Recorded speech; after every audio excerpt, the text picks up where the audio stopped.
Welcome to Living Legacy Leadership, where we explore, discover, and share insights, tools, and strategies for a life well lived into elderhood. I'm your host, Donna Kim Brand, author, speaker, legacy strategy coach, and creator of the concept Living Legacy, where you choose to live life on your own terms while contributing to people, places, and projects along your life journey. I believe that the life you live is the legacy you leave. Now, the guests I bring to you each week all address some unique aspect of learning, leadership, or legacy. This helps you raise your own game as a leader in business and life, and also showcases some extraordinary people who exemplify living legacy leadership. At least once a month, I also offer a training session to skill you in game changer thinking for your own application. So get your notebook ready or sharpen up your memory by tuning in your attention, and we'll dive right in. You know, today I thought I would tackle the topic of collaboration. We've all been put in a situation with the pandemic and remote working of having to spend our time on Zoom in lots of meetings and webinars and so on. And I've noticed that the collaboration that's requested and required, particularly working longer term remotely and online, is difficult. And part of the reason is people just haven't been trained and given the tools. So today I'm going to discuss a book I've written, which is called The Force of Creative Collaboration: 5 Dynamics that Cultivate a Creative Culture. I'm going to share those dynamics that create a shared language and tools that guide participants through collaboration to achieve results they desire, all without pulling each other's hair out or starting a food fight. Yes, I've seen that happen. Yeah, so much for high-level executives. This was the middle managers. Anyway, so the book is called The Force, F-O-R-C-E, which is an acronym, actually, that I'll be sharing with you, of creative collaboration.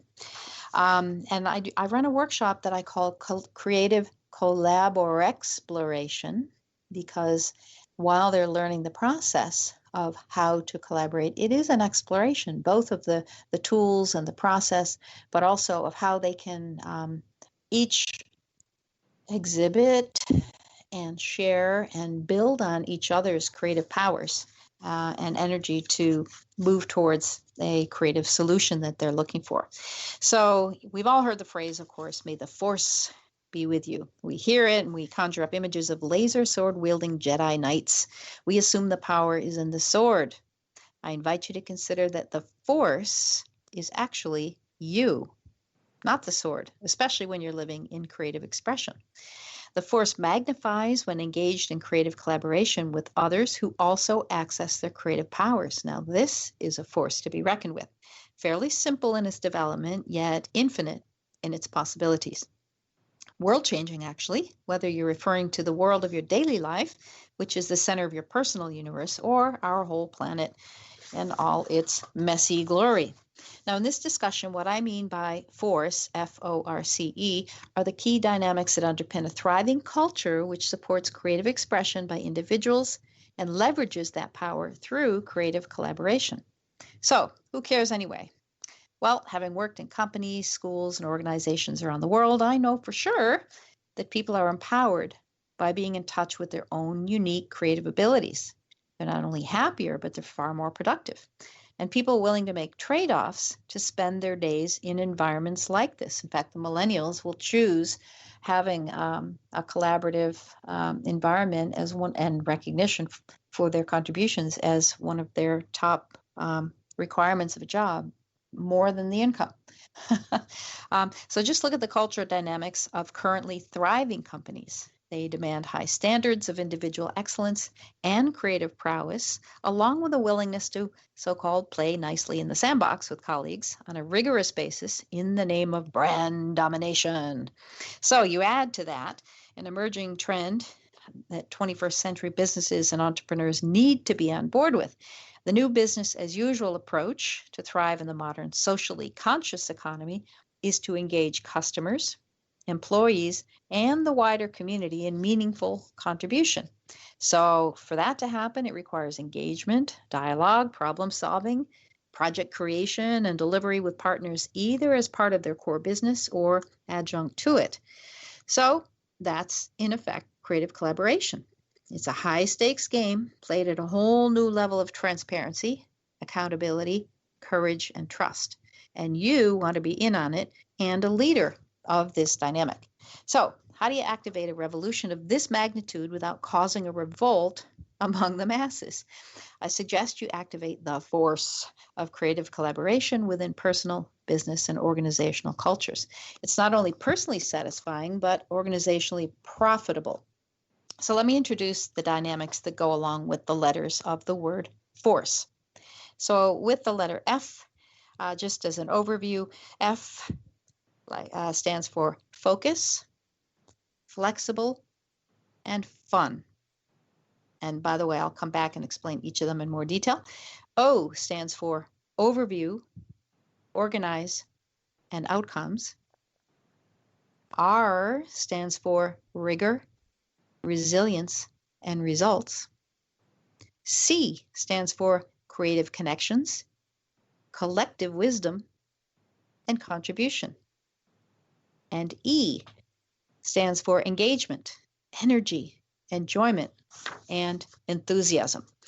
So we might think it's only bold new upstart companies that have the advantage to build in such dynamics as a startup. Well, maybe. They do have the advantage of setting up their physical environment from the start in ways designed to enhance a creative culture. We know that designing in opportunities for random encounters with colleagues, think of the water cooler and maybe a centralized cafe or restrooms even, these are more likely to spark ongoing creative wizardry than just hanging out on our own in our cubicles. But even this model only works if the infrastructure is powered by people willing and skilled to play by the new rules. It's demanding, yet the payoffs are big. The good news is that anyone can play, as long as they too are willing and able to develop some basic skills in creativity and creative collaboration. So organizations must also be willing to nurture and support such a culture, knowing that payoffs in relational vibrancy and value creation far outweigh the trade-offs. Since the force begins with individuals, you can start small and start today. I suspect it won't be hard to find volunteers who would leap at the chance to create such an environment to work in. So it's win-win, really. So we just start with the notion that creativity is an individual skill, yet we're asked to come up with insights and ideas and collective scenarios every day, whether we're in traditionally creative industries or not. So all the while, most of us have never officially been trained in creativity for the most part, and rely on hope that inspiration will hit when we need it, either by being silly or taking some of the trends of the latest books like whacking yourself or jumping on trampolines and so on. You get the picture, but you don't have to resort to that. You can if it's fun and if it's a break or if it's helpful, but and in fact, you can do it if under one condition, that's that you do it with a focus in mind that you're trying to generate ideas for. But it's hardly a comfortable scenario for anyone concerned and not sustainable in our modern world that demands and develops regular upgrades. So you don't have to be a rocket scientist to notice that we do live in a world of constant and accelerating change. So while we enjoy many of the fruits of our so-called progress, changes also cause disturbance in the status quo, upset the tried and true ways of doing things around here, wherever that may be.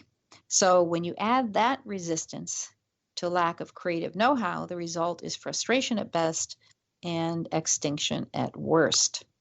So, we're catapulted into scenarios of complexity where we have to come up with good ideas. And of course, now we're put in having to communicate through teleconferencing and Zooming without protocols for participants to clarify really what they're doing. They might come up with something, let's talk about this, but there's no protocol to clarify the creative focus, to generate, explore, select, or even discard ideas, and then make those ideas robust enough to apply and integrate. So frankly, often these meetings disintegrate and you don't get much mileage and people leave with a kind of like a meh kind of a sensibility. So, and it's not for lack of goodwill or even effort in many cases. It's just that people have not been trained in the ways of creativity and collaboration. Now, creativity is defined in many ways, but also always involves bringing something new or different of value into being in a way that hasn't been seen or applied that way before. That includes creation of artwork or products, services, literary works, new concepts or theories, new processes, and pretty much anything else. It's both a mental and social process that includes the ideation phase, where you come up with potential ideas, the refining phase to hone potential value for the current context, the winnowing phase of narrowing options, and the presentation phase, where society passes judgment on the creative offering, whether it's tangible or intangible, for better or worse. So, creativity is considered quite an elusive subject. At the same time, everyone seems to have an opinion about it. So, it can be a little bit tricky. But ironically, the biggest predictor of whether someone will be creative or not is whether they think they are or not. Because if you think you are, you tend to behave more creatively, take more risks. Now I've got another book called Creative Mindset A to Z, 26 Ways to Become a Creative Hotshot. And these are 26, that match up with the alphabet, ways to shift your mindset, your framework of thinking. You layer that on with creativity tools of various sorts, both thinking tools like mind mapping, like lateral thinking, 6 thinking hats, and so on. And I've also written another book called Bags of Creativity, 40 creativity tools for your creative journey, where there are techniques for business as usual, as well as in crisis situations, and just sort of brainstorming blue sky creativity sessions. So we'll talk about those in another session. It does help to know the cycle of creativity, and there are a couple of models for that. Robert Fritz's is very simple. It's assimilation, germination, culmination, cultivation. And the more popular or regularly viewed version is preparation, where you immerse in information, incubation, illumination, where you get your ideas, verification, where you make sure there's a fit between the ideas and the brief, and then implementation. So even as you're moving through the creative process of a collaboration session with the force, F-O-R-C-E, the creative process is underway. And but it all starts with the F, focus word. Focus itself is a subject worth paying attention to and is a key pillar of mental fitness. It refers to selective concentration on one aspect of your mental or physical environment to the exclusion of other aspects at that time. Now, we're not traditionally well trained in focusing. And in fact, until recently, used to be considered a skill to be able to multifocus. But my view is that it takes a lot of focus to multitask. You just do it in like time blocks or focus blocks. You have to, instead of mushing them all together, you just focus on them separately.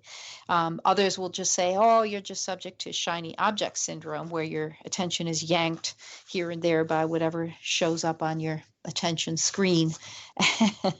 And, mental fitness is actually a practice, just like physical fitness. And so it does take time, energy, and effort to develop mental fitness, of which focus is one key skill. Now, in terms of focus, when you're going to have a creative collaboration session, there's several focus areas. You want to focus your mind, first of all, but you also want to focus on your topic, what it is that we're going to be thinking about or collaborating over. What's the issue here? What are the tools we might be using or certainly will be using? And you can either predetermine it, or if there's a facilitator that knows the different tools and can sort of throw them out when needed, or if the team, as it moves through, says, I think this is the tool we need to use here, if they